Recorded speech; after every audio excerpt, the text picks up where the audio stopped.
आपल्या जागेवर उभं राहूया आणि आपल्या भक्तिगीताने आपल्या भक्तीला आपण सुरुवात करू. नमा परममंगला गौरव तुला परमवत्सला. उपासना संगीतातून 20 नंबरचं गीत नेहमीप्रमाणे आपण गाऊया.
बसतानाच प्रार्थना करूया.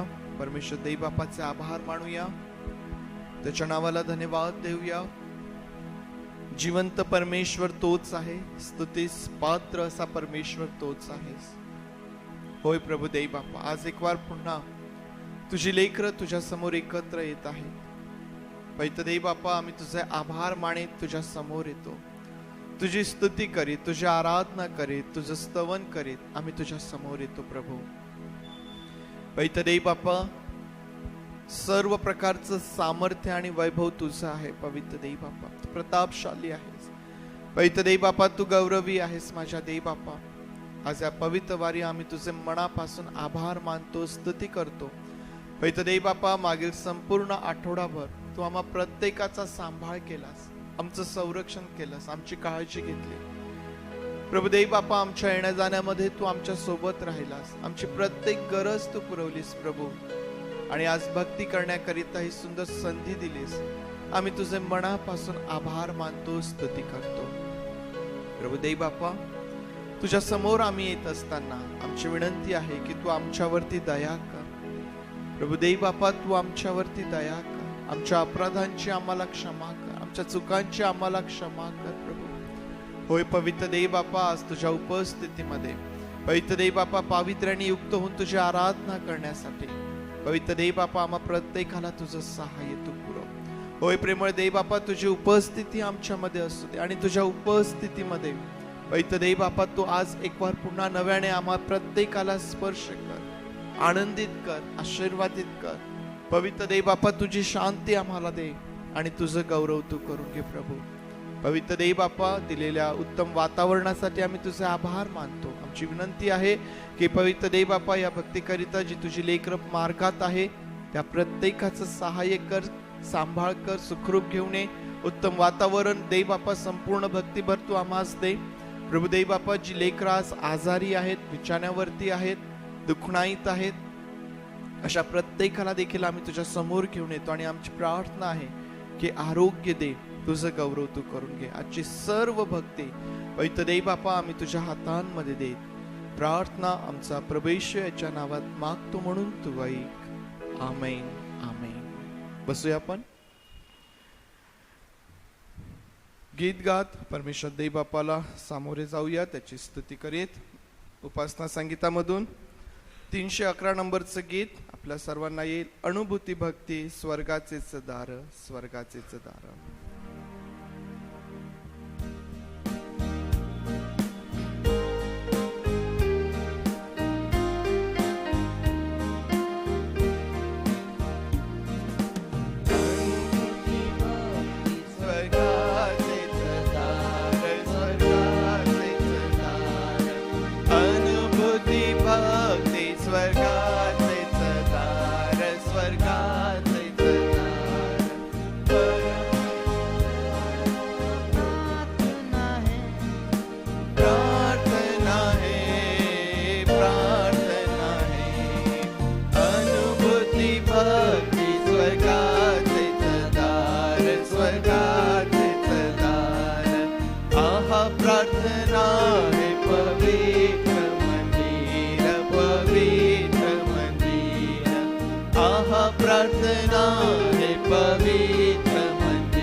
टिळक म्हणतात, अनुभूती भक्ती स्वर्गाचेच द्वार, स्वर्गाचेच द्वार.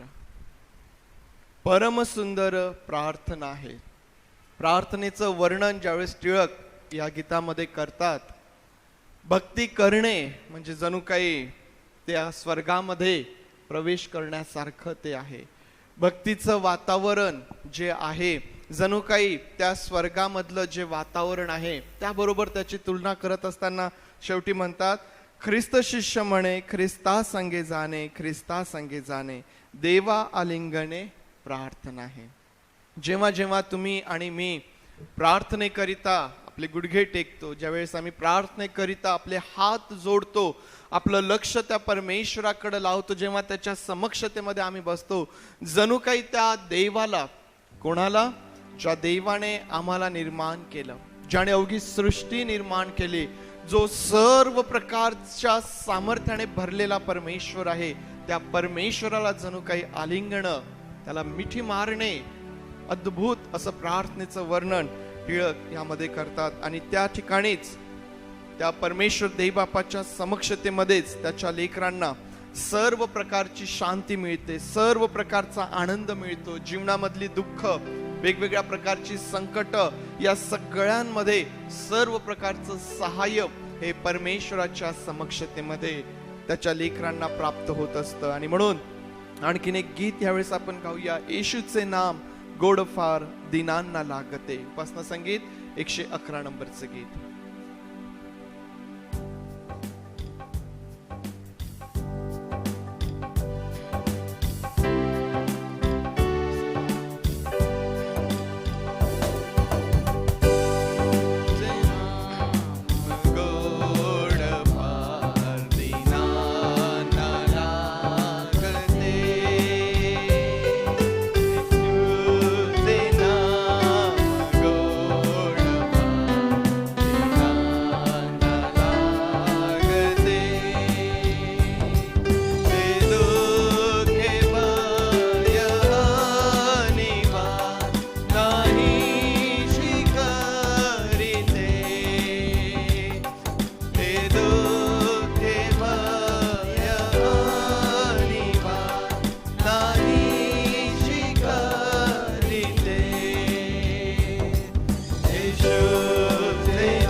यावेळेस पवित्र शास्त्रामधून एक स्तोत्र आपण वाचूया आणि आज लॉरेन्स आपल्यासाठी एक स्तोत्र वाचेल. सर्वांना प्रेमपूर्वक सलाम. आपण स्तोत्र वाचू. स्तोत्रसंहिता 46. देव आमचा आश्रय व आमचे सामर्थ्य आहे, तो संकट समय सहाय्य करण्यास सदा सिद्ध असतो. म्हणून पृथ्वी उलतीपालती झाली, पर्वत कोसळून सागरतळी बुडाले, सागराच्या लाटा गरजून उसळल्या, त्याच्या उसंबळण्याने पर्वत हालले, तरी आम्ही भिणार नाही. जिचे प्रवाह देवाच्या नगराला, परात्पराच्या परमपवित्र निवासस्थानाला आनंदमय करीतात, अशी एक नदी आहे. त्या नगराच्या ठाई देव आहे, ते ढळावयाचे नाही. प्रभात होताच देव त्याला सहाय्य करील. राष्ट्रे खवळली, राज्ये डळमळली, त्याने गर्जना केली, तो पृथ्वी विरघळून गेली. सेनाधीश परमेश्वर आमच्याबरोबर आहे, याकोबाचा देव आमचा आश्रय आहे. या परमेश्वराची कृत्य पहा, त्याने पृथ्वीची कशी नासधूस केली आहे. तो दिगंतापर्यंत लढाया बंद करीतो, तो धनुष्य मोळीतो, भाला तोडून टाकीतो, रथ अग्नीत जाळून टाकीतो. शांत व्हा आणि लक्षात ठेवा की मीच देव आहे. राष्ट्रांमध्ये माझा महिमा वाळेल, पृथ्वीभर माझा महिमा वाळेल. सेनाधीश परमेश्वर आमच्याबरोबर आहे, याकोबाचा देव आमचा आश्रय आहे. प्रियांनो, या ठिकाणी स्तोत्रकर्ता आपल्याला सांगत आहे की देव आमचा आश्रय आहे व आमचे सामर्थ्य आहे. आश्रय म्हणजे आमचं शरणस्थान, आश्रय म्हणजे आमचा दुर्ग आणि आमचे सामर्थ्य म्हणजे आमचं बल. हा केवळ परमेश्वर आहे, देव आहे. आणि स्तोत्रकर्ता म्हणतो की जो संकट समयी सहाय्य करण्यास सदा सिद्ध असा असतो. परमेश्वर, आपण आपल्या जीवनामध्ये किती संकट असली तरी आपल्या प्रत्येक संकटामध्ये आपल्याला त्या संकटातून सुरक्षितरित्या, अलगदरित्या बाहेर काढण्याकरिता देव सामर्थ्य शक्तिशान आहे. म्हणून स्तोत्रकर्ता या ठिकाणी म्हणतो की पृथ्वी उलतीपालती झाली, पर्वत कोसळून सागरतळी बुडाले, सागराच्या लाटा जरी गरजल्या आणि पर्वत देखील हालले, तरी सुद्धा मी भिणार नाही. मी भिणार नाही हे स्तोत्रकर्त्याला माहीत आहे, कारण त्यांनी परमेश्वराचा आश्रय घेतलेला आहे. त्याला माहीत आहे की परमेश्वर, त्याचं सामर्थ्य हे परमेश्वर आहे, त्याचं बळ हे परमेश्वर आहे आणि परमेश्वर त्याला या सर्व संकटातून बाहेर काढणार आहे. तसंच प्रियांनो, आपण आपल्या वैयक्तिक जीवनामध्ये जगत असताना बरेचसे संकट आपल्या जीवनामध्ये येतात, बरेचसे उलथापालथ आपल्या जीवनामध्ये होते, बरेचसे डोंगर, दुःख, नैराश्य आपल्या जीवनामध्ये येते, महासंकट आपल्या जीवनामध्ये येतात. आणि केवळ इतकेच नव्हे तर आपण आपल्या आजूबाजूची देखील परिस्थिती पाहतो, त्याच्यामध्ये देखील आपल्याला नैसर्गिक आपत्ती दिसून येते. महापूर असेल, महासंकट असेल, कोरोनाचा काळ असेल की ज्याने पृथ्वीचा, जगाची परिस्थिती पूर्ण उलथापालथ केलेली आहे. तरी देखील आपण आपली भिस्त, आपले नेत्र, आपली आशा, आपली ओढ ही केवळ परमेश्वराकडे, देवाकडे लावणं गरजेचं आहे. कारण देव आपलं सहाय्य करण्यास सदा सिद्ध असतो, तो तत्पर असतो. पुढे स्तोत्रकर्ता म्हणतो, जिचे प्रवाह देवाच्या नगराला, परात्पराच्या परमपवित्र निवासस्थानाला आनंदमय करतात, अशी एक नदी आहे. त्या नगराच्या ठाई देव आहे, ते ढळावयाचे नाही. म्हणजे अशी एक नदी आहे की जिचा प्रवाह देवाच्या नगराला होत आहे आणि त्या देवाच्या नगरामध्ये देवाचं वास्तव्य आहे. त्या नगरामध्ये, त्या नगराच्या ठाई देव आहे, म्हणून ते नगर कधी ढळावयाचं नाही. ज्या प्रकारे या नदीचा प्रवाह देवाच्या नगराकडे जात आहे, त्याच प्रकारे ज्यावेळेस आपल्या जीवनामध्ये संकट येतात, आजारपण येते, दुःख येते, नैराश्य येते, त्यावेळेस जसा या नदीचा प्रवाह आपल्या देवाच्या नगराकडे जात आहे, तसा या प्रवाह, तसाच आपला विश्वास, आपली आशा, आपली नेत्र हे देवाच्या मंदिराकडे, देवाच्या नगराकडे आणि देवाकडे असणे गरजेचे आहे. कारण तो आपला आश्रय व आपलं सामर्थ्य आहे आणि आपल्याला आपल्या संकटातून अलगदरित्या, सुरक्षितरित्या तो बाहेर काढण्यास समर्थ आहे व तत्पर आहे. पुढे पाहतो आपण, राष्ट्रे खवळली, राज्ये डळमळली, त्याने गर्जना केली, तो पृथ्वी विरघळून गेली. कितीही मोठं संकट येऊ द्या, कितीही मोठं वादळ येऊ द्या, परमेश्वर शब्द मात्र जर बोलला तर ते संकट आपल्यापासून दूर होऊन जाईल. स्तोत्रकर्ता पुढील वचनामध्ये बोलत आहे, या परमेश्वराची कृत्ये पहा, त्याने पृथ्वी कशी नासधूस केली आहे. तो दिगंतापर्यंत लढाया बंद करीतो, तो धनुष्य मोळीतो, भाला तोडून टाकीतो व रथ अग्नीत जाळून टाकीतो. किती मोठं वादळ असू द्या, किती मोठं संकट असू द्या प्रियांनो, परमेश्वर ते सामर्थ्य, परमेश्वरामध्ये ते सामर्थ्य आहे की ते संकट तो आपल्यापासून दूर घालू शकतो. जे काही जसं याच्यामध्ये युद्धाचं वर्णन केलेलं आहे, संकट असो, युद्ध असो, धनुष्य ज्या प्रकारे मोडल्या जातात, ज्या प्रकारे भाले तोडल्या जातात परमेश्वराकडून, तसंच आपल्या जीवनामध्ये जे काही सैतानाचे बंधनं आहेत हे मोडल्या जातात, जे काही त्याचे डावपेच आहेत हे तोडल्या जातात. ते केवळ परमेश्वरामध्ये तेवढं सामर्थ्य आहे. म्हणून या ठिकाणी स्तोत्रकर्ता आपल्याला 10व्या वचनामध्ये म्हणत आहे की शांत व्हा. शांत व्हा हे एक स्तोत्रकर्ता देवाचं वचन किंवा परमेश्वर आपल्याला म्हणत आहे, एक प्रकारचं अभिवचन देत आहे की जरी तुमच्या जीवनामध्ये दुःख आले, संकट आले, तरी देखील तुम्ही शांत राहा, कारण परमेश्वर हा देव आहे. आपली भिस्त, आपले नेत्र, आपली आशा, आपली ओढ देवाकडे लावणं गरजेचं आहे, कारण तो आपलं सामर्थ्य आहे आणि यातून अलगदरित्या, सुरक्षितरित्या तो बाहेर काढण्यास सामर्थ्य त्याच्यामध्ये आहे. जे राष्ट्र खवळली होती व जी पृथ्वी उलथापालथ झाली होती, हेच राष्ट्रभर त्याची महिमा वाढवतील, हे पृथ्वीभर त्याची महिमा वाढेल, कारण की परमेश्वर देव आमचा आश्रय व आमचे सामर्थ्य आहे. तो संकट समयी सहाय्य करण्यास सदा सिद्ध असतो. आपल्या जीवनामध्ये जरी संकट आले तरी परमेश्वर आपल्याला एकटं टाकत नाही, एकटं सोडत नाही. तो सदैव आपल्या सोबत असतो. धन्यवाद. पुढील वेळ पास. यावेळेस क्वायर पुढे येईल आणि क्वायर बरोबर आणखीन काही वेळ परमेश्वर देवबापाचं स्तवन आपण करूया, स्तुती करूया, गीतांच्या द्वारे प्रभू देवबापाच्या नावाला उंच करूया. क्वायर यावेळेस पुढे येईल.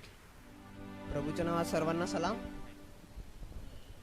यावेळेस आपण आपल्याला देवापाने हा सुंदरसा दिवस दाखवला म्हणून त्याचे आभार मानूया आणि पहिलं गीत आज का दिन यहोवाने बनाया हे म्हणूया.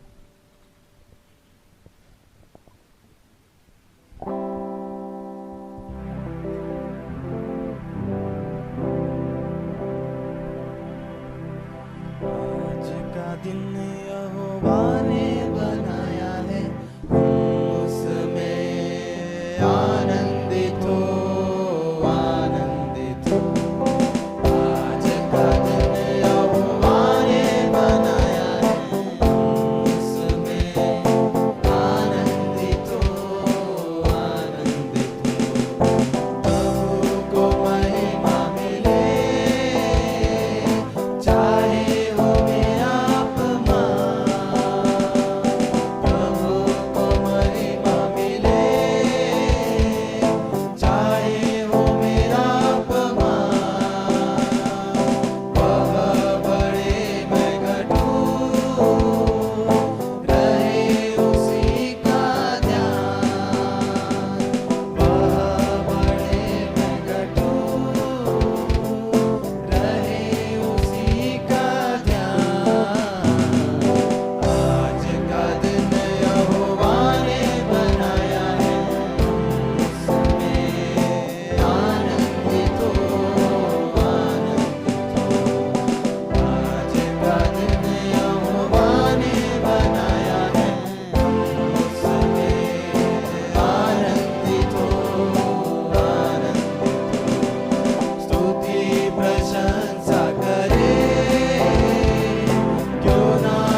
पुढचं गीत उपासना संगीत गीत नंबर 40, जगत उद्धारक प्रभू येशूला.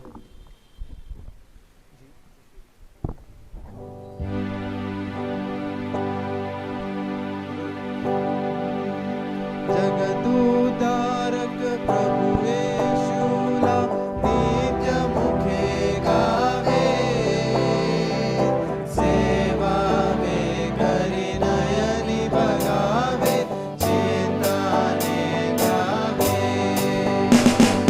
सेवावे प्रभु येशूला नित्य मुखे गावे, सेवावे करी नयनी बघावे,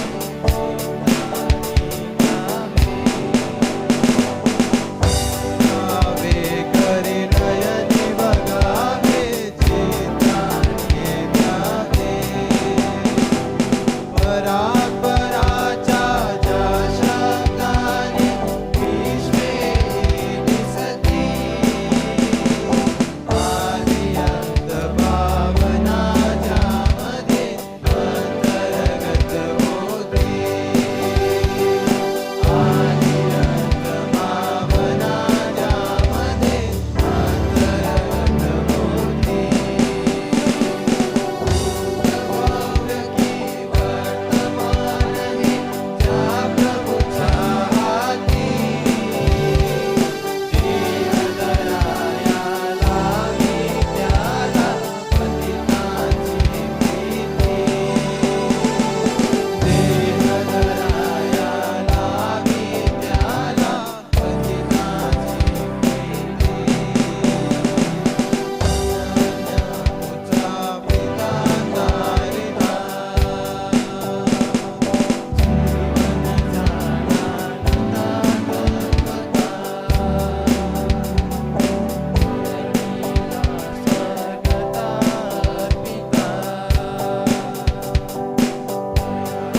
विसरुनी व्यर्थ कशाला लोकी भटकावे,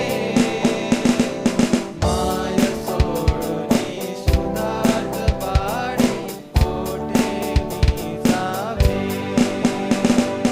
माय सोडूनी सुधार्थ पाडी कोठे मी जावे. उद्धारक प्रभु येशूला नित्य मुखे गावे, सेवावे करी नयनी बघावे, चिंताने गावे. सेवावे करी नयनी बघावे, चिंताने गावे. सोडूनी कर्तला कोणी करी जावे, आमोदा सोडूनी अचेचा मागेला गावे, आमोदा सोडूनी अचेचा मागेला गावे. सोडूनी शाकरी शोधित मिळावे,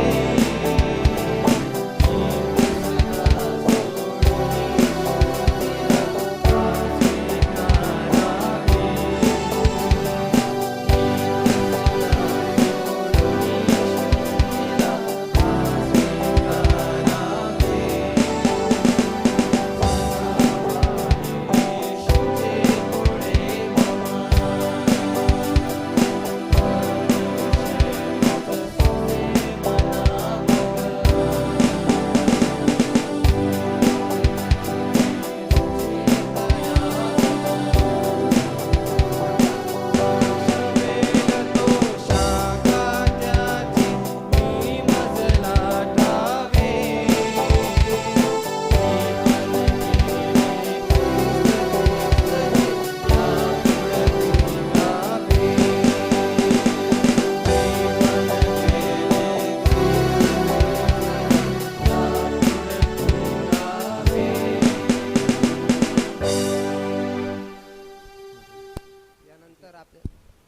यानंतर आपल्याला येणारं गाणं तो गाव आलेलुया, हे सर्व आपण मिळून गाऊया.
आणि उभे असताना सियोन देश हे गाणं म्हणूया.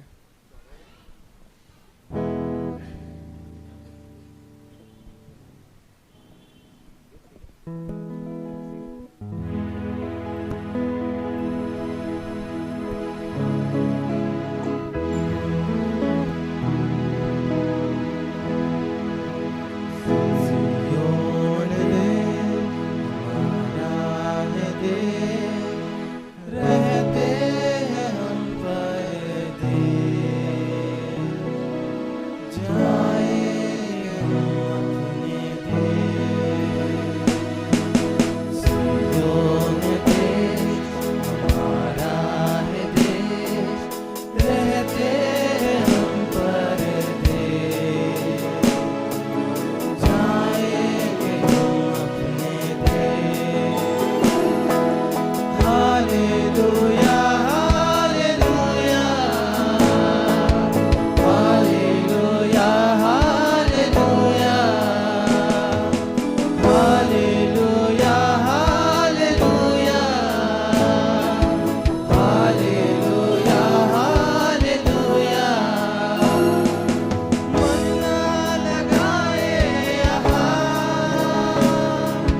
जाना है हमको वहाँ.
सांभाळलं म्हणून आभार मानतो देवप्पा. हा नवीन दिवस दाखवला म्हणून तुझे आभार मानतो देवप्पा.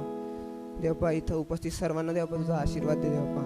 देवप्पा जे रस्त्यामध्ये आहेत देवप्पा त्यांचे मार्ग मोकळे कर देवप्पा. जे पण देवप्पा बिमार आहेत देवप्पा, बिछाण्यावर पडलेले आहेत देवप्पा, ते सर्वांना तू निरोगी कर देवप्पा. आणि इथं उपस्थित सर्वांना देवप्पा तू तुझ्या आशीर्वाद दे देवप्पा आणि तुझं राज्य मोठं करण्यामध्ये देवप्पा त्यांचं मदत कर. तुझ्याद्वारे देवप्पा त्यांच्याद्वारे देवप्पा तुझं गौरव तू करून घे. आणि देवप्पा ही वर्षिप तू आशीर्वादित केली म्हणून तुझे आभार मानतो देवप्पा. देवप्पा बाळासाहेब जे पण संदेश आणि वचन सांगतील देवप्पा त्याच्यावर तू आशीर्वाद दे देवप्पा. ते समजण्यास आम्हाला मदत कर. ही लहानशी प्रार्थना त्यांना तारणार बघू प्रभू आणि पवित्र नावाने मागतो म्हणून तू आहे. आपण आपलं लक्ष देवबापाच्या वचनांकडे लावूया. इब्री लोकास पत्र एक वार पुन्हा आपल्या समोर आपण काढूया.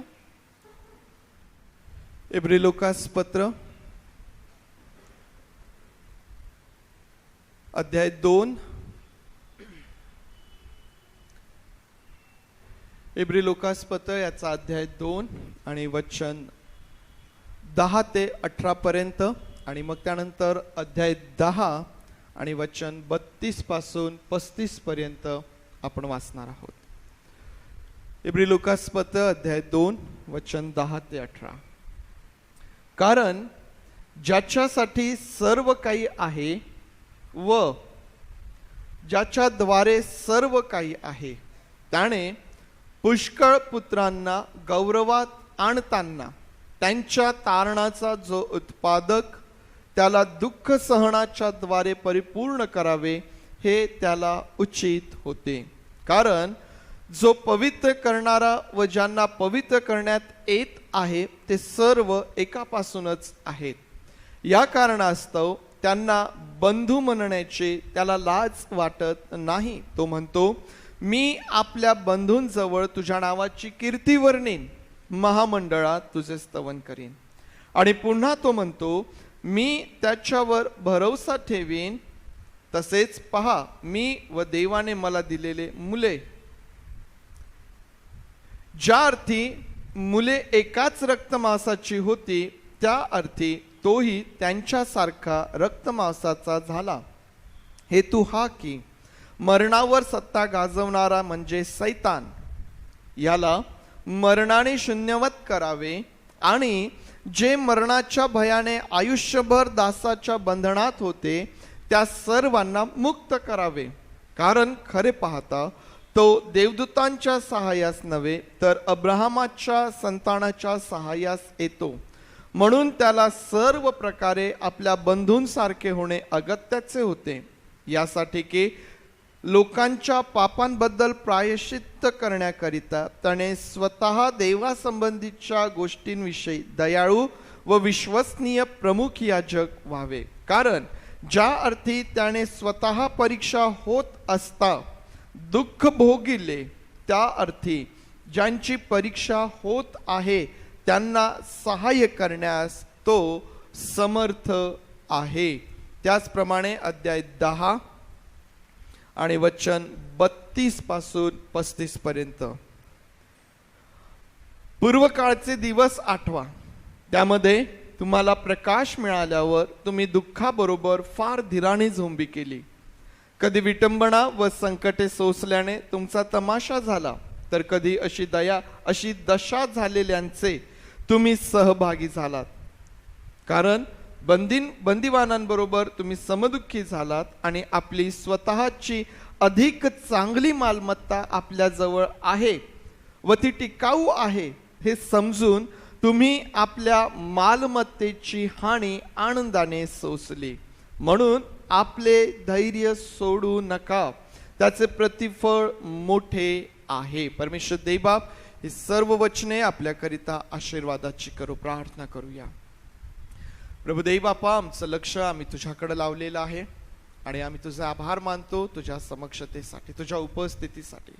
देवबापा, आमची प्रार्थना आहे तुझ्या वचनांवरती मनन करत असताना आम्हा प्रत्येकाचं सहाय्य कर.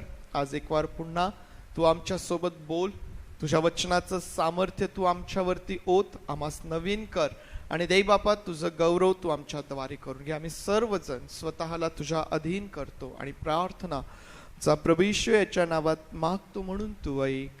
आमेन, आमेन.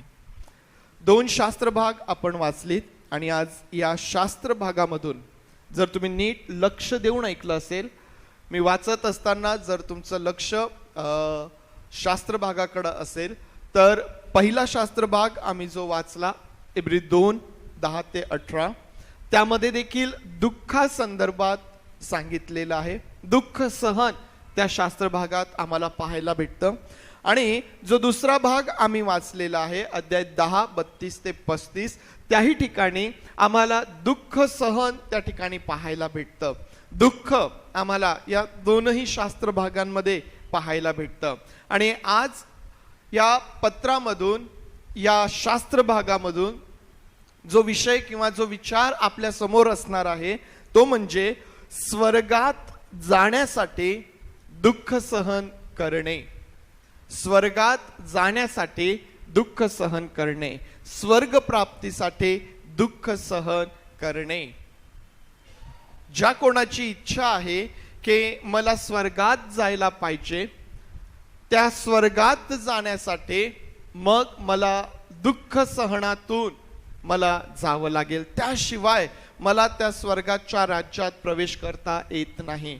आतापर्यंत या संपूर्ण महिन्यामध्ये या पत्रामधून ज्यावेळेस आम्ही पाहत आहोत, शिकत आहोत, आम्ही पाहिलं की प्रभू येशू ख्रिस्त जो सर्वश्रेष्ठ आहे, मग देवदूत असतील, मोशे असेल, याजक असतील किंवा इतर कोणीही, प्रभू येशू ख्रिस्त हा सर्वश्रेष्ठ असा आहे आणि त्याच्यापासूनच तारण आणि सार्वकालिक जीवन आहे. दुसरा मार्ग जगामध्ये उपलब्ध नाही, त्याच्यापासूनच सार्वकालिक जीवन आणि तारण मनुष्याला प्राप्त होते. आणि प्रभू येशू ख्रिस्तावरील विश्वास आमच्या जीवनामध्ये आम्हाला आशीर्वादित करणारा आहे. किंवा आम्ही याकडं असंही पाहू शकतो की सर्व प्रकारचे आशीर्वाद जे आहेत ते प्रभू येशू ख्रिस्तावरील विश्वासाने मनुष्याला प्राप्त होतात.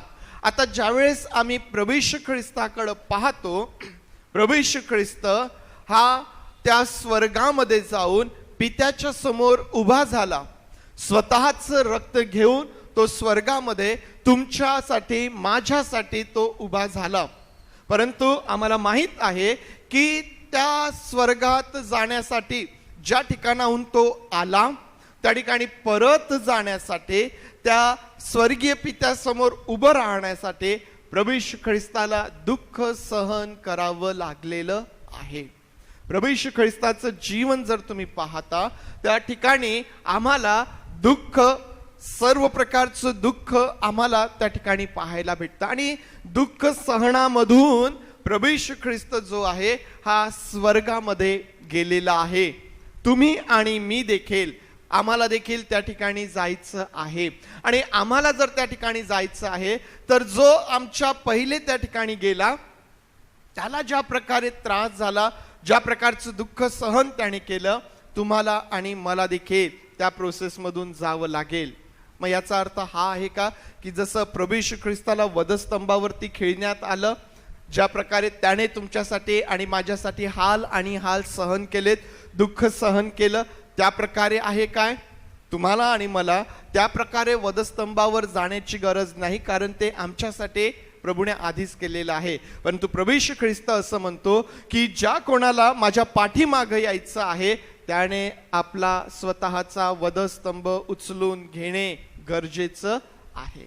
स्वतःचा वधस्तंभ उचलून प्रभू येशू ख्रिस्ताच्या मागे जाणे, ही जी प्रोसेस आहे, ही जी प्रक्रिया आहे, ही सहज नाही, ही सहज नाही. त्या ठिकाणी मनुष्याला वेगवेगळ्या प्रकारच्या अडचणींना आणि दुःखाला, त्रासाला त्या ठिकाणी सामोरे जावं लागू शकतं.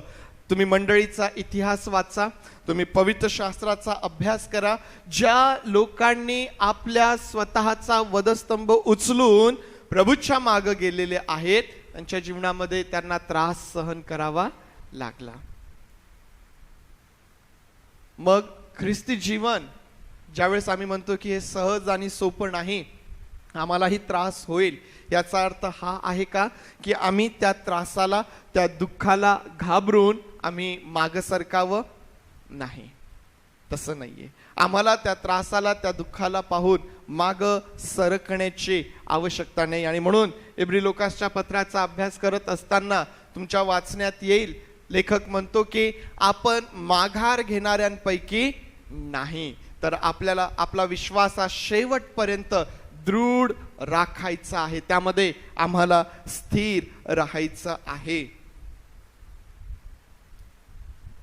2 शास्त्रभाग जे आपण या ठिकाणी वाचलेत, थोडक्यात स्पष्टीकरण मी त्यांचं तुम्हाला दिलेलं आहे. पहिल्या शास्त्र भागामध्ये प्रभू येशू ख्रिस्ताच्या दुःख सहनासंदर्भात सांगितलेलं आहे की कशा प्रकारे दुःख सहन करून, सैतानाला शून्यवत करून, नाहीस करून, त्याच्यावर विजय मिळवून प्रभू येशू ख्रिस्त हा स्वर्गात गेलेला आहे.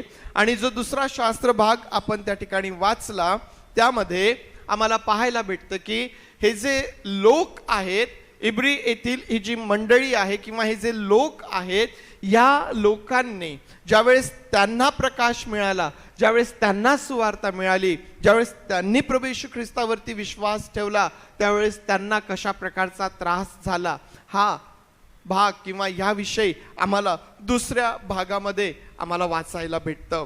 आणि म्हणून आज जो विषय तुमच्या आणि माझ्या समोर आहे तो म्हणजे स्वर्गात जाण्यासाठी किंवा स्वर्ग प्राप्तीसाठी दुःख सहन आम्हाला करावं लागेल किंवा त्या दुःखामधून आम्हाला जावं लागेल. प्रियांनो, निश्चित आज जेव्हा या विषयावरती आपण विचार करत आहोत, मनन करीत आहोत, आम्हाला फार मोठं सहाय्य मिळेल. कोणत्या गोष्टीचं? स्वतःची तयारी करण्याकरिता. तुम्ही आणि मी या जगात आहोत, तयारीत आहोत प्रभू बरोबर जाण्यासाठी, कारण तो येणार आहे. त्याच्याबरोबर तुम्हाला आणि मला जायचं आहे आणि त्याची तयारी आम्ही करत असताना आजचा जो विषय आहे हा निश्चित आम्हाला फार मोठं सहाय्य करणारा ठरेल. मग पहिल्याने आपण विचार करूया दुःख सहन, दुःखासंदर्भात. आता मी ज्यावेळेस तुम्हाला म्हटलं की स्वर्ग प्राप्तीसाठी दुःख सहन आम्हाला करावं लागेल, मग हे कशा प्रकारचं दुःख आहे, हा कशा प्रकारचा त्रास आहे? आता पवित्र शास्त्र मानवी जीवनासंदर्भात बोलत असताना असं सांगतं की मनुष्याच्या आयुष्याचा सर्व डामडौल हा कसा आहे? दुःखमय आणि कष्टमय आहे. तो कोणीही असो, तो कोणीही असो, विश्वासणारा असो किंवा अविश्वासणारा असो, जो प्रत्येक मनुष्य आज या जगामध्ये आहे, पवित्र शास्त्र असं सांगतं की मनुष्याच्या आयुष्याचा सर्व जो डामडौल आहे किंवा जे आमचं सर्व आयुष्य आहे हे दुःखमय आणि कष्टमय आहे. आणि याचं कारण काय आहे? का मनुष्याच्या आयुष्याचा डामडौल दुःखमय आणि कष्टमय आहे? का मनुष्याच्या जीवनामध्ये दुःख आहे? प्रियांनो, विश्वासणारे या नात्याने आम्हाला या प्रश्नाचं उत्तर देता येईल की सर्व प्रकारचं पाप हे सर्व प्रकारच्या दुःखाचं मुख्य कारण आज आहे. जगामध्ये मनुष्याच्या जीवनामध्ये जे सर्व दुःख आम्हाला दिसतं, जे सर्व कष्ट आम्हाला दिसतात, जो सर्व त्रास आम्हाला दिसतो, या सर्वाचं कारण आहे पाप. त्यानंतर आणखीन याविषयी आम्ही विचार करत असताना आम्हाला असं दिसून येईल की मनुष्याने स्वतःच्या जीवनामध्ये ज्या चुकीच्या निवडी तो करतो, आम्ही आमचं जीवन जगत असताना ज्या चुकीच्या निवडी आम्ही करतो त्याचा परिणाम देखील आमच्या जीवनामध्ये दुःख आणि त्रास आम्हाला पाहायला भेटतो. आणखीन जर त्याविषयी आम्ही विचार केला तर मनुष्याच्या जीवनामध्ये चुकलेला जो क्रम आहे तो देखील त्याच्या जीवनामध्ये दुःखाचं कारण म्हणून आम्हाला दिसून येतं. पाप हे मुख्य कारण तर आहेच, कारण आम्हाला माहिती आहे की जेव्हा जगामध्ये पाप शिरलं त्याबरोबर मनुष्याच्या जीवनामध्ये कष्ट, त्रास, दुःख आम्हाला दिसून येतात. मनुष्य ज्या काही निवडी करतो, आदाम हवेने जी काही निवड केली, केवळ आदाम हवाच नाही तर आजही तुम्ही आणि मी पुष्कळदा ज्या निवडी करतो, ज्या उद्देशाने, ज्या प्रकारे आम्ही करतो, पुष्कळदा या गोष्टी आम्हाला आमच्या जीवनामध्ये दुःखाकडे घेऊन जाणाऱ्या ठरतात. आमच्या जीवनामध्ये चुकलेला क्रम जो आहे, मी कशा संदर्भात बोलत आहे? चुकलेला क्रम, आमच्या जीवनामध्ये ज्या गोष्टींना आम्ही प्राधान्य द्यायला पाहिजे आम्ही ते न देता, ज्या गोष्टी आमच्या जीवनामध्ये दुय्यम असायला पाहिजेत त्यांना जेव्हा आम्ही प्रथम स्थान आमच्या जीवनामध्ये देतो, त्याचाही परिणाम आमच्या जीवनामध्ये दुःख आणि त्रास आम्हाला दिसून येतात. आणि म्हणून पवित्र शास्त्र आम्हाला सांगतं की मनुष्याच्या आयुष्याचा सर्व डामडौल जो आहे हा दुःखमय आणि कष्टमय आहे. मला नाही वाटत की इथं जे आपण बसलेले आहोत त्या आपल्यापैकी कोणी असं असेल की जो म्हणेल माझ्या जीवनामध्ये कुठल्याच प्रकारच्या दुःखाचा अनुभव नाही. एकही व्यक्ती या ठिकाणी असा नसेल की जो म्हणेल की माझ्या जीवनामध्ये मला कधीच दुःखाचा अनुभव आला नाही. प्रियांनो, पवित्र शास्त्र खोटं बोलत नाही. पवित्र शास्त्र सांगतं की मनुष्याच्या आयुष्याचा डामडौल दुःखमय आणि कष्टमय आहे. मग आता ज्या वेळेस आम्ही हे बोलत आहोत, हा विचार जेव्हा आमच्या समोर आहे की स्वर्गात जाण्यासाठी दुःख सहन करणे, मग ऑलरेडी आधीच मनुष्याच्या जीवनामध्ये पुष्कळ दुःख आहे, मग काय हे दुःख आम्हाला स्वर्गात जाण्यासाठी सहन करायचं आहे काय? किंवा मग ते कोणत्या प्रकारचं दुःख आहे ज्याविषयी पवित्र शास्त्र आम्हाला सांगतं? प्रियांनो, दोन प्रकारचे दुःख आम्हाला आमच्या जीवनामध्ये पाहायला भेटतील किंवा दोन माध्यमातून दोन प्रकारे आम्हाला मनुष्याच्या जीवनामध्ये दुःख पाहायला भेटतील. पहिला प्रकार जो त्यामध्ये आहे की वाईट करण्याचा परिणाम म्हणून जे दुःख मनुष्याच्या जीवनामध्ये येतं, वाईट करण्याचा परिणाम, जे काही आम्ही आमच्या जीवनामध्ये वाईट करतो, पापमय करतो, चुकीचं करतो, त्या सर्वाचा परिणाम म्हणून जे दुःख आमच्या जीवनामध्ये असतं हे एक प्रकारचं दुःख आहे. दुसरा जो प्रकार आहे, पुष्कळदा चांगलं करून देखील कुठलीही चूक नसताना, काहीही कारण नसतानाही मनुष्याच्या जीवनामध्ये कधी कधी त्याला दुःखाला सामोरे जावं लागतं, त्रासाला सामोरे जावं लागतं. आपल्याला समजू शकतं की कुठलीही चूक नाहीये, कुठलंही वाईट त्या ठिकाणी नाहीये, तरीही दुःखाचे प्रसंग मनुष्याच्या जीवनामध्ये येतात. आणि बरेच जण म्हणतात की माझी तर काहीच चूक नाही, मी तर हे चांगलं केलं, परंतु तरीही माझ्या जीवनामध्ये दुःख. आणि हा एक फार मोठा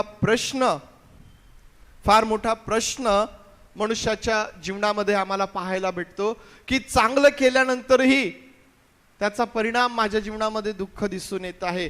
माझी काही चूक नाही तरीही माझ्या जीवनामध्ये दुःख मला दिसून येत आहे.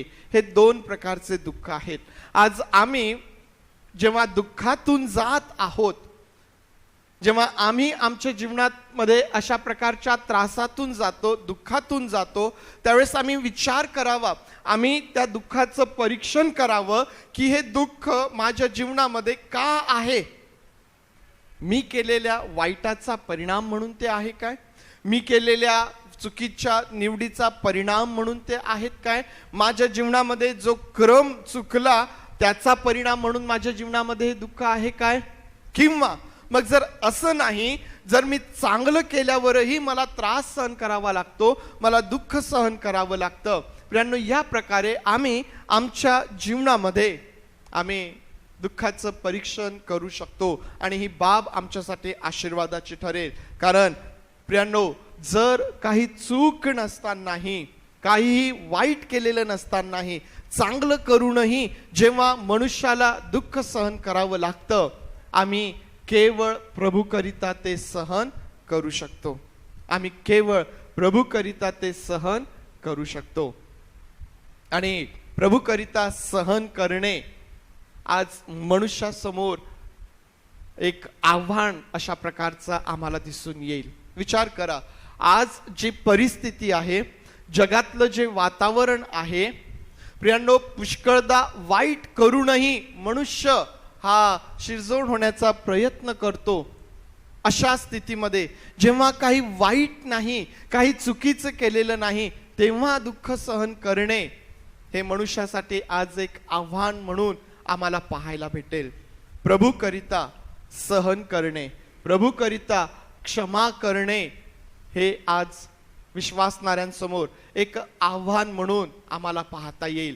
ज्या प्रकारच्या विचारसरणीमध्ये, ज्या प्रकारच्या परिस्थितींमध्ये आज जगामधलं जे वातावरण आहे, या परिस्थितीमध्ये जेव्हा विश्वासणारे म्हणून आम्ही समोर जात आहोत, आमच्या जीवनाचा प्रवास आम्ही करत आहोत, प्रियांनो, प्रभू करिता जे दुःख तुम्ही सहन करिता, प्रभू करिता जो त्रास तुम्ही सहन करिता, प्रभू करिता जे काही नुकसान तुम्ही सहन करिता, त्या प्रभू करिता ज्या काही गोष्टींमधून तुम्ही जाता, प्रियांनो, हे ते दुःख आहे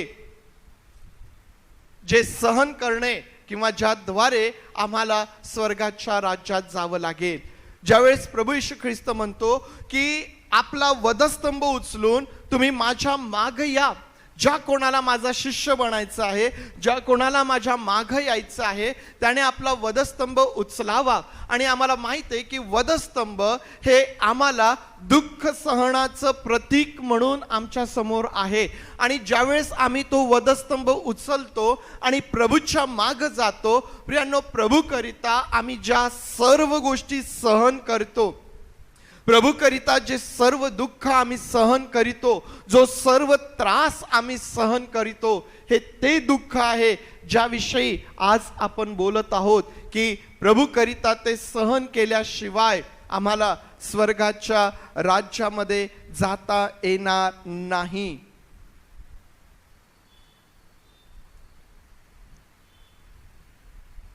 प्रभू करिता सहन करणे आणि प्रभू करिता क्षमा करणे, या दोन गोष्टी काय करतात माहितीये? या दोन गोष्टी शांती प्रस्थापित करतात.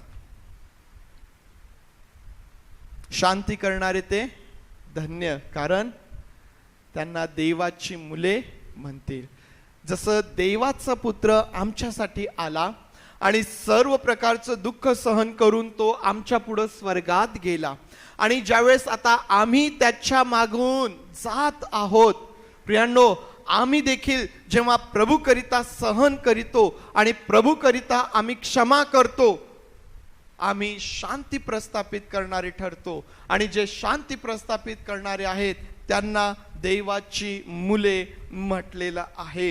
इब्री लोकासच्या या पत्रामध्ये या लोकांनी कशा प्रकारचा त्रास आणि दुःख सहन केलेलं आहे त्याचं वर्णन आम्हाला पाहायला भेटतं. आणि असं म्हटलेलं आहे, 10वा अध्याय आणि वचन 32 पासून मी तुमच्यासाठी वाचत आहे.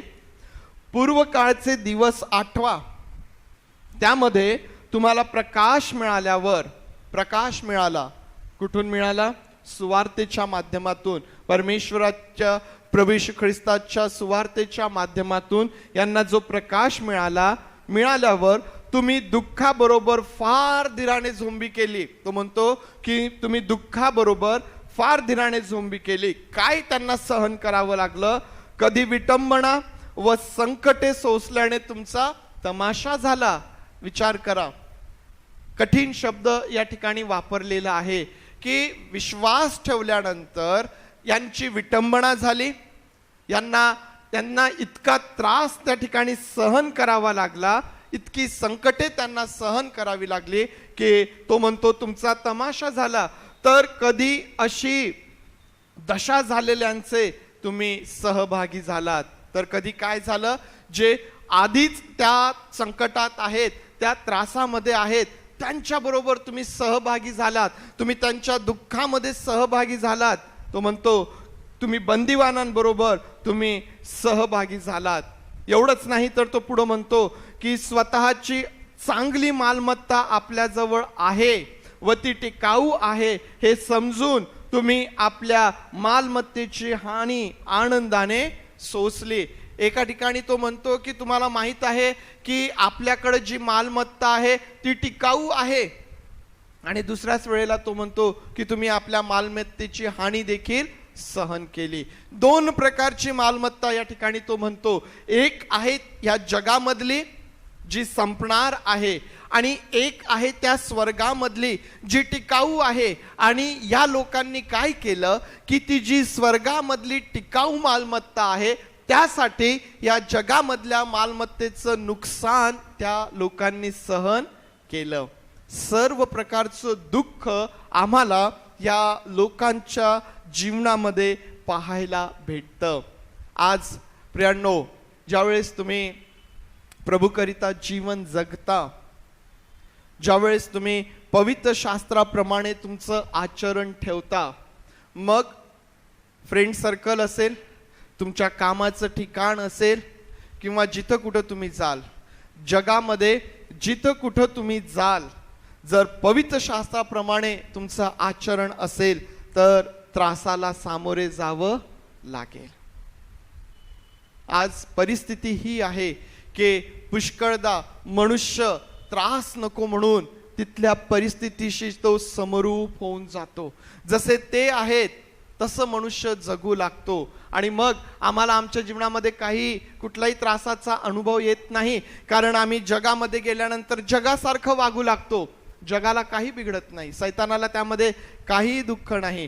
परंतु ज्यावेळेस आम्ही जगामध्ये पवित्र शास्त्र घेऊन जातो, वचनाचा प्रकाश घेऊन जातो, आमच्या आचरणामधून ज्यावेळेस तो आम्ही दाखवतो, मग आम्हाला या जगामध्ये त्रास होतो. आणि हा त्रास सहन केल्याशिवाय, हे दुःख सहन केल्याशिवाय आम्हाला स्वर्गाच्या राज्यात जाता येणार नाही. प्रियांनो, जे लोक आपल्या जीवनामध्ये जगाबरोबर समरूप होऊन राहतात त्यांना देवाबरोबर त्या स्वर्गाच्या राज्यामध्ये सहभागी होता येणार नाही. तो सरळ म्हणेल की मी तुम्हाला ओळखत नाही, मी तुम्हाला ओळखत नाही. आपला वधस्तंभ उचलून त्याला अनुसरत असताना दुःख सहन आम्हाला त्या ठिकाणी पाहायला भेटतं. प्रियांनो, दुःख सहन, कशा प्रकारचं दुःख सहन यावरती आपण विचार केला. आणि हे दुःख सहन कशाकरिता आहे, का आम्ही सहन करायचं, का आम्ही सहन करायचं. आता मी तुम्हाला आधीच सांगितलं की मानवी जीवन हे दुःखाने भरलेलं आहेच, त्यामधून सूट नाही. परंतु आम्ही प्रभूकरिता जे काही सहन करतो ते आमच्या जीवनात महत्त्वाचं आहे. त्याची नोंद त्या स्वर्गामध्ये घेतल्या जात आहे. आणि तुम्हाला आणि मला त्या स्वर्गामध्ये जाण्यासाठी त्याची आवश्यकता आहे. आता जर तुम्ही या गोष्टी जगामध्ये जाऊन बोललात, तुम्ही जर जगामध्ये स्वर्ग आणि नर्क याविषयी जर बोललात, तर जगासाठी हे स्वर्ग आणि नर्क हे विषय कसे आहेत, गमतीचे विषय आहेत, थट्टेचे विषय आहेत, सहज व्यर्थतेचे विषय आहेत जगासाठी. हे कोणी स्वर्ग पाहिला, कोणी नरक पाहिला. आज जग या विषयांकडे फार सहजतेने, थट्टेने, गमतीने किंवा व्यर्थतेचे विषय जगासाठी आहेत. परंतु विश्वासणाऱ्यांसाठी, तुमच्यासाठी आणि माझ्यासाठी आम्हाला माहिती आहे की हे दोनच ठिकाण आहे ज्या ठिकाणी मनुष्याला जायचं आहे. एक तर आम्ही स्वर्गामध्ये जीवनासाठी प्रवेश करू, नाही तर नरकामध्ये मरणासाठी आम्ही प्रवेश करू. आणि प्रभू म्हणतो, परमेश्वर देव म्हणतो की मी तुमच्या समोर जीवन आणि मरण ठेवलेलं आहे. तुम्ही काय निवडणार, तुम्ही काय निवडणार. आम्ही जीवन निवडणार की आम्ही मरण निवडणार. जर जीवन निवडायचं म्हणतो तर मग आम्हाला त्यासाठी स्वर्गात प्रवेश करायचा आहे.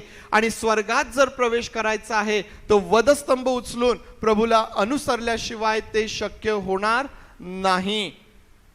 जर नरकामध्ये जायचं आहे, जर मरणाची निवड करायची आहे, तर मग या जगामध्ये चैनीचं जीवन आम्हाला जगता येईल, पाहिजे तसं जीवन जगता येईल.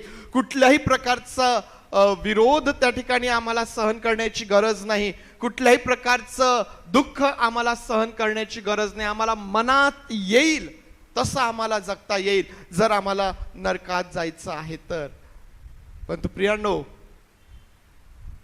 आम्ही गीत म्हटलं मगा, सियोन देश हमारा है देश, रहते हम परदेश. या जगामधलं जे क्षणिक सुख आहे, ज्यासाठी मनुष्य आज धावताना दिसतो, ते संपून जाणार आहे. ते काही फार वेळ राहणार नाही, ते काही टिकणार नाही. आणि मग त्यानंतरचं जे दुःख आहे त्यानंतरच्या ज्या यातना आहेत, त्यानंतरच्या ज्या वेदना आहेत प्रियांनो, त्या आमच्या कल्पने पलीकडच्या अशा प्रकारच्या त्या आहेत. आज हे लक्षात घ्या. आज पुष्कळदा जगामध्ये आम्ही राहत असताना पुष्कळदा विश्वासणाऱ्यांची देखील समज या प्रकारे होत आहे की कोणी पाहिला स्वर्ग. परंतु आज लक्षात घ्या, आज देवाचे लोक या नात्याने लक्षात घ्या की पवित्र शास्त्रामध्ये परमेश्वर देवबापाने सांगितलेली प्रत्येक गोष्ट आज पूर्ण होताना आम्ही पाहतो. त्याची प्रचिती आज आम्हाला येत आहे. पवित्र शास्त्रामध्ये जी चिन्ह सांगितलेली आहेत, ज्या सर्व भविष्यवाणी आहेत, ज्या सर्व गोष्टी आहेत, त्याचा अनुभव आज मनुष्याला येत आहे. आणि जर असं आहे तर प्रियांनो, एक दिवस त्या स्वर्गाचा अनुभव देखील आम्ही घेणार आहोत. आम्ही घेणार आहोत त्या स्वर्गाचा अनुभव देखील आम्ही घेणार आहोत. कारण आज आम्ही पाहत आहोत की ती प्रत्येक गोष्ट जी परमेश्वराने त्याच्या वचनांमधून आम्हाला सांगितलेली आहे ती पूर्ण होत आहे. त्याची प्रचिती आज मनुष्याला येत आहे. आणि म्हणून आम्ही असं म्हणू शकतो की त्या स्वर्गाची प्रचिती देखील, त्या स्वर्गाचा अनुभव देखील, ज्या ठिकाणी माझा प्रभू माझ्या पहिल्याने गेला, ज्या ठिकाणी त्याने माझ्यासाठी जागा तो तयार करत आहे, त्या जागेचा अनुभव, त्याची प्रचिती मी घेणारच घेणार. आणि त्यासाठी जर मला आज दुःख सहन करावं लागलं, प्रभूकरिता त्रास सहन करावा लागला, प्रभूकरिता माझ्या संपत्तीचं नुकसान झालं, प्रभूकरिता माझी हानी झाली, प्रभूकरिता माझा अपमान झाला, मला काही त्रास झाला तरीही चालेल. कारण माझ्या प्रभूने या गोष्टी सहन केल्यात आणि तो स्वर्गात गेलेला आहे. आणि मी देखील या जगामध्ये त्याच्याकरिता, कारण त्याने माझ्याकरिता सहन केलेलं आहे, आता मी त्याच्याकरिता सहन करेल आणि त्या स्वर्गामध्ये मी प्रवेश करेल. त्या स्वर्गामध्ये मग दुःख नाही प्रियांनो. त्या स्वर्गामध्ये कुठल्याही प्रकारचं दुःख नाही, कुठल्याही प्रकारचा आजार त्या ठिकाणी नाही, कुठल्याही प्रकारचा संशय त्या ठिकाणी नाही, कुठल्याही प्रकारचा प्रश्न त्या ठिकाणी नाही. तर त्या ठिकाणी ती परिपूर्णता आहे जी तुम्हाला आणि मला प्राप्त व्हावी म्हणून प्रभू येशू ख्रिस्त या जगामध्ये आला. ज्या उद्देशाने देवाने मनुष्याला आपल्या प्रतिरूपाचं बनवलं, ते प्रतिरूप किंवा देवाची ती योजना, देवाचा तो उद्देश, मनुष्याकरिता असणारी ती परिपूर्णता जी देवाच्या मनात आहे ती त्या ठिकाणी आहे. आणि ती प्राप्त करण्यासाठी मला त्या ठिकाणी प्रवेश करायलाच पाहिजे. प्रियांनो, ज्यावेळेस आम्ही प्रभू येशू ख्रिस्ताच्या दुःख सहनाकडे पाहतो, आम्ही पहिल्याने पाहिलं की दुःख सहनाचे प्रकार आम्ही पाहिलेत. का दुःख सहन करायचं यावरती देखील आपण विचार केला. आणि संपवत असताना प्रभू येशू ख्रिस्ताचं जे दुःख सहन आहे प्रियांनो, ते देखील आमच्या समोर आहे. आणि इब्री 2 मध्ये जे वचन आपण वाचलेलं आहे, वचन 2 अध्याय 2 आणि वचन 10 मध्ये प्रभू येशू ख्रिस्ताच्या दुःख सहनाविषयी तो बोलत असताना असं म्हणतो,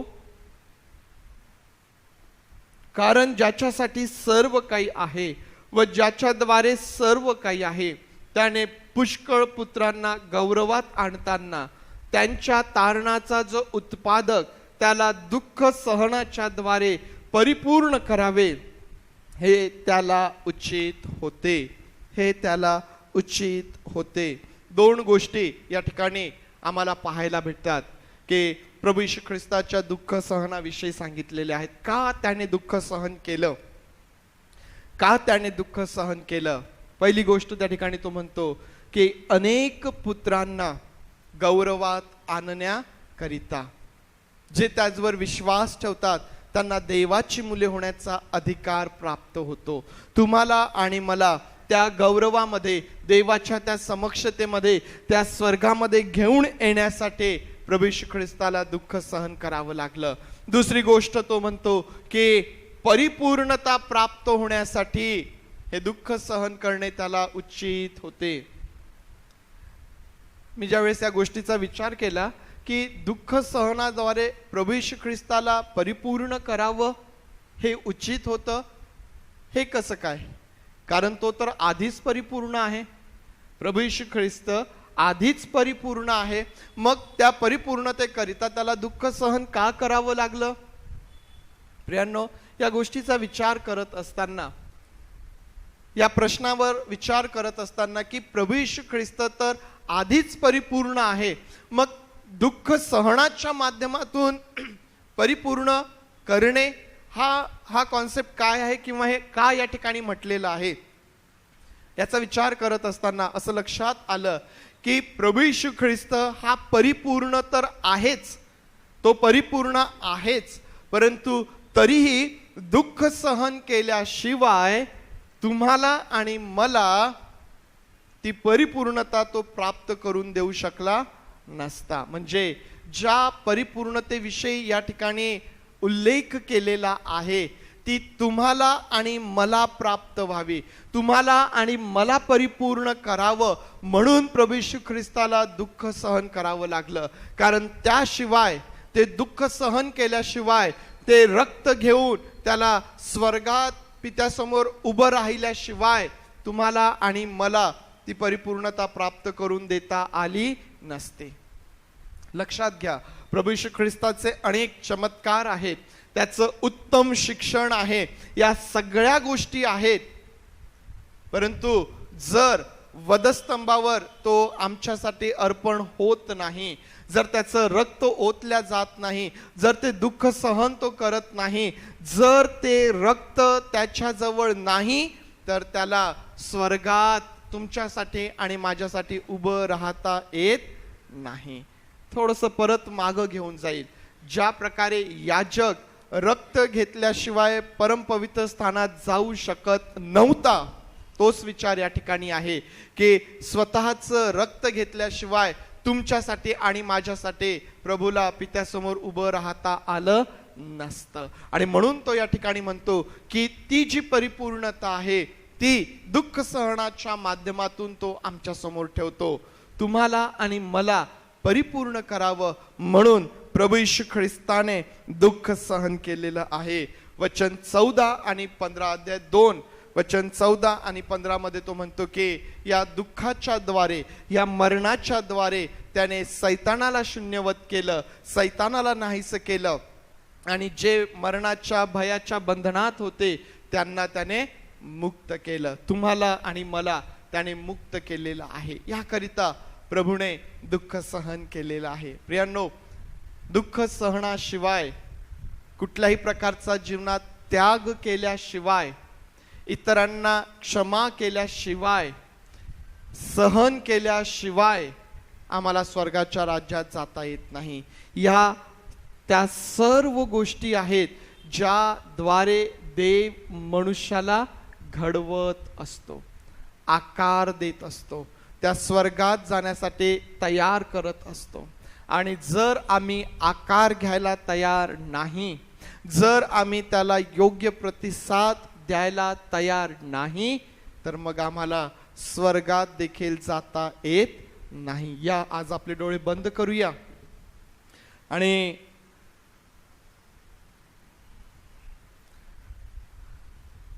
आपल्या जीवनामध्ये आज देव आम्हाला कशा प्रकारे आकार देत आहे याचा विचार करूया. मानवी जीवन दुःखाने भरलेलं आहे. कदाचित आजही आमच्या जीवनामध्ये दुःख, त्रास आणि कष्ट आहेत. ते का आहेत याचा विचार आपण करूया. आणि आज आम्ही प्रभूकरिता काय सहन करत आहोत, प्रभूकरिता आज आम्ही काय करत आहोत, कुठल्या प्रकारचा त्रास त्याच्यामुळं किंवा त्याच्यावर विश्वास ठेवल्यामुळं कुठल्या प्रकारचं नुकसान सहन करण्यासाठी आज आमची तयारी आहे किंवा नाही. आज आम्हाला कोणाला क्षमा करण्याची गरज आहे काय? आमचं चुकलेलं नसतानाही प्रभूकरिता आम्ही काही गोष्टी सहन करीत आहोत काय?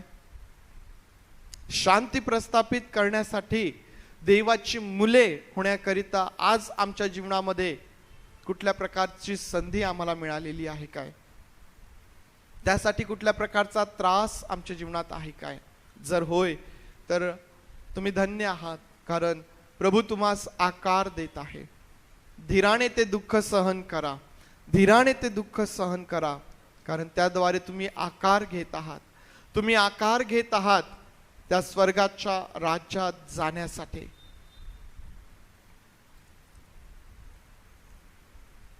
जर आज आम्ही क्षमा करायला तयार नाही, जर आम्ही सहन करायला तयार नाही,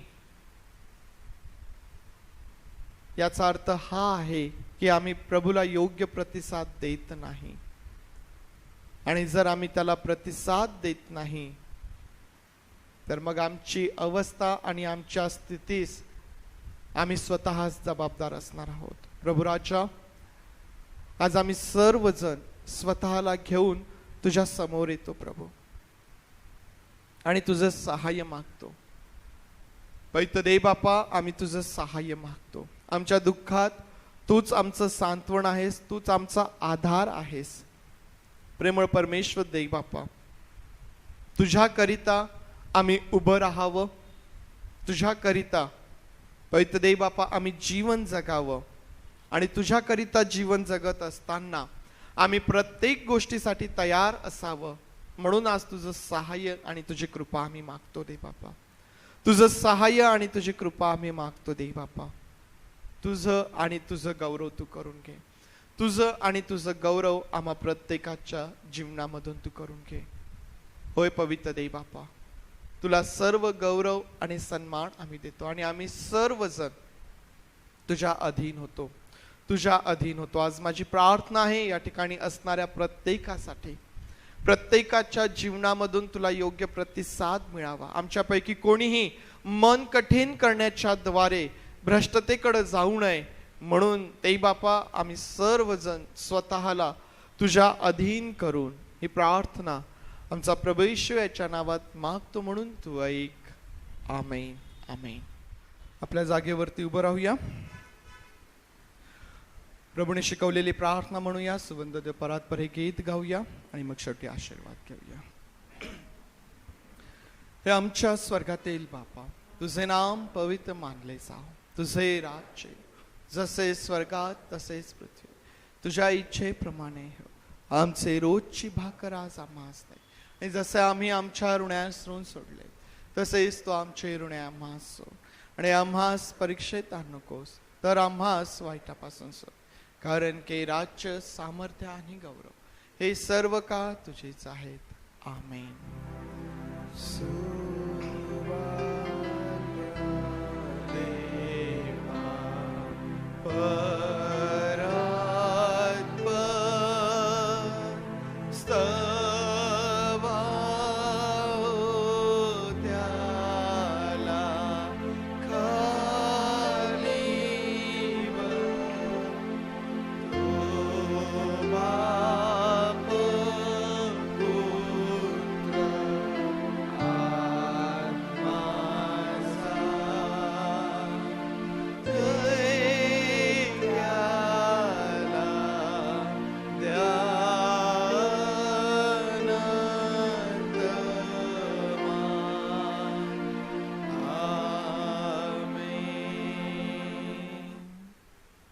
तर प्रभू येशू ख्रिस्ताची कृपा, देव बापाची प्रीती आणि पवित्र आत्म्याची सुसंगती तुम्हा बरोबर प्रभू येशू ख्रिस्त येईपर्यंत सदोदित असो. आमेन.